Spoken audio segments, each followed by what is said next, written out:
नमस्कार, बहुत स्वागत है आप सभी का। मैं हूं अंजलि सिंह। बाबा सिद्दीकी की बॉडी का थोड़ी देर में पोस्टमार्टम होगा। बता दें, पोस्टमार्टम के लिए कूपर हॉस्पिटल लाया गया है शव। पोस्टमार्टम के दौरान वीडियोग्राफी भी की जाएगी। बाबा सिद्दीकी की कार का भी पंचनामा किया गया है। हालांकि इस पूरे मामले में आपको बता दें कि 3 आरोपी थे, जिनमें से 2 को गिरफ्तार कर लिया गया है। एक अभी भी फरार चल रहा है। गोली मारकर दरअसल हत्या कर दी गई थी।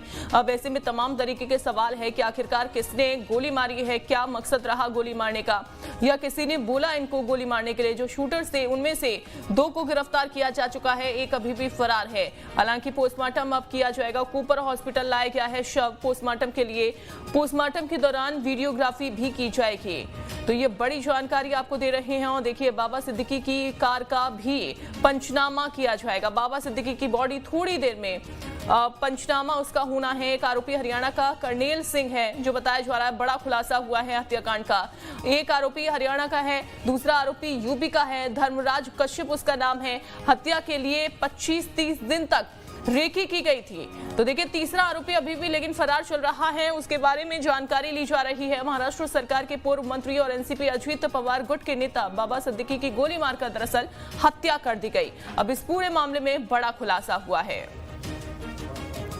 तो उनको तुरंत अस्पताल में भर्ती कराया गया था, जहां जानकारी लगी कि उनकी मौत हो गई है। फिलहाल तो इस पूरे मामले में अब 2 को गिरफ्तार कर लिया गया है। 2 शूटर्स, 2 आरोपी गिरफ्तार हो गए हैं।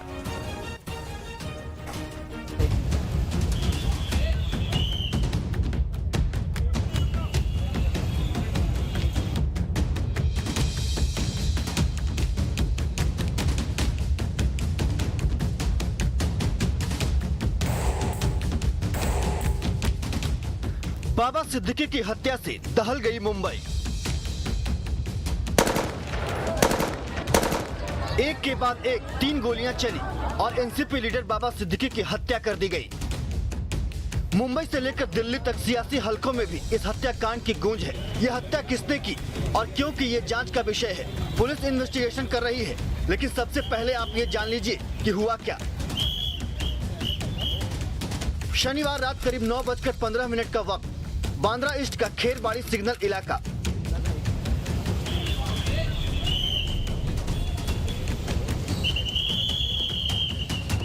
मुंबई के इस इलाके में बाबा सिद्दीकी अपने बेटे जिशान सिद्दीकी के दफ्तर के बाहर विजयदशमी के मौके पर पटाखे फोड़ रहे थे। तभी कार सवार 3 हमलावर पहुंचे।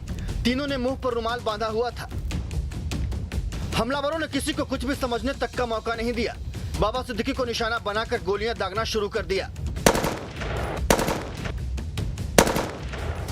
गोली लगने के बाद बाबा सिद्दीकी वहीं जमीन पर गिर पड़े। बाबा सिद्दीकी के पास में खड़े एक सहयोगी को भी पैर में गोली लगी है। एक गोली बाबा सिद्दीकी के पेट में लगी तो दूसरी गोली से सीना छलनी हो गया। गोलियां 9mm की पिस्टल से चलाई गई थी।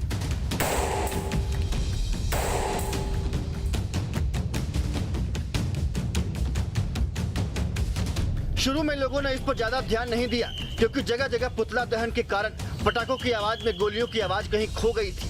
जैसे ही कुछ लोगों को एहसास हुआ कि गोलीबारी हुई है, बाबा सिद्दीकी को तुरंत लीलावती अस्पताल में भर्ती कराया गया, जहां उन्हें मृत घोषित कर दिया गया। इंटेंसिव केयर के डॉक्टर्स थे, कैजुअल्टी के डॉक्टर्स थे। ये लोग ने बहुत प्रयत्न किया और कोशिश की, लेकिन उनका पल्स रेट वापस नहीं आया।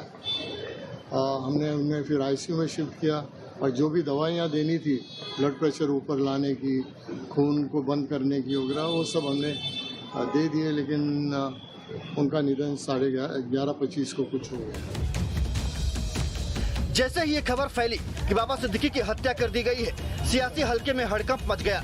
बॉलीवुड के तमाम जानी मानी हस्तियां लीलावती अस्पताल पहुंचने लगे। बाबा सिद्दीकी के समर्थक भी इकट्ठा होने लगे।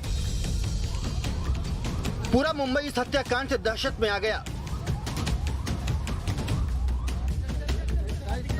किसी को भरोसा ही नहीं हो रहा था कि बाबा सिद्दीकी की हत्या हो सकती है। फायरिंग की जानकारी होते ही पुलिस टीम मौके पर पहुंच गई। पुलिस ने 2 शूटर को गिरफ्तार कर लिया, लेकिन एक शूटर भागने में कामयाब हो गया, जिसकी तलाश की जा रही है। हत्या के बाद पुलिस जांच में जुटी है। पूरे मामले की जांच मुंबई क्राइम ब्रांच को सौंप दी गई है। फॉरेंसिक की टीम ने घटनास्थल से सबूत भी जुटा लिए हैं। 9:30 बजे निर्मल नगर परिसर पुलिस ने 2 संदिग्ध लोगों को गिरफ्तार किया है, ताबे में लिया है और इस घटना की आगे की जांच क्राइम ब्रांच मुंबई कर रही है। No comment. अब सवाल उठता है कि आखिर बाबा सिद्दीकी की हत्या क्यों की गई? आखिर शूटर्स को हत्या का ऑर्डर किसने दिया? साजिश का एंगल क्या है? इन सवालों से पर्दा उठना अभी बाकी है। बताया जा रहा है कि बाबा सिद्दीकी को 15 दिन पहले जान से मारने की धमकी दी गई थी। जांच में पता चला है कि हमलावर यूपी और हरियाणा के रहने वाले हैं। बाबा सिद्दीकी, इन पर जानलेवा हमला हुआ था।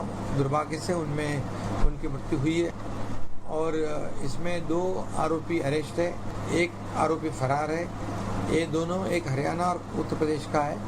तीसरा आरोपी की जो फरार है उसको पकड़ने के लिए पूरी पुलिस की टीम क्राइम ब्रांच काम कर रही है और उसको जल्दी पकड़ा जाएगा और ये तीनों के ऊपर कड़ी कार्रवाई हो जाएगी। फिलहाल पुलिस हर एंगल से हत्या की जांच कर रही है। मुंबई पुलिस ने सुपारी किलिंग की आशंका से भी इनकार नहीं किया है। महाराष्ट्र विधानसभा चुनाव में बाबा सिद्दीकी को अजित पवार के प्रमुख रणनीतिकार के तौर पर देखा जा रहा था। ऐसे में महाराष्ट्र में चुनाव से ठीक पहले उनकी हत्या ने कई सवाल भी खड़े कर दिए हैं।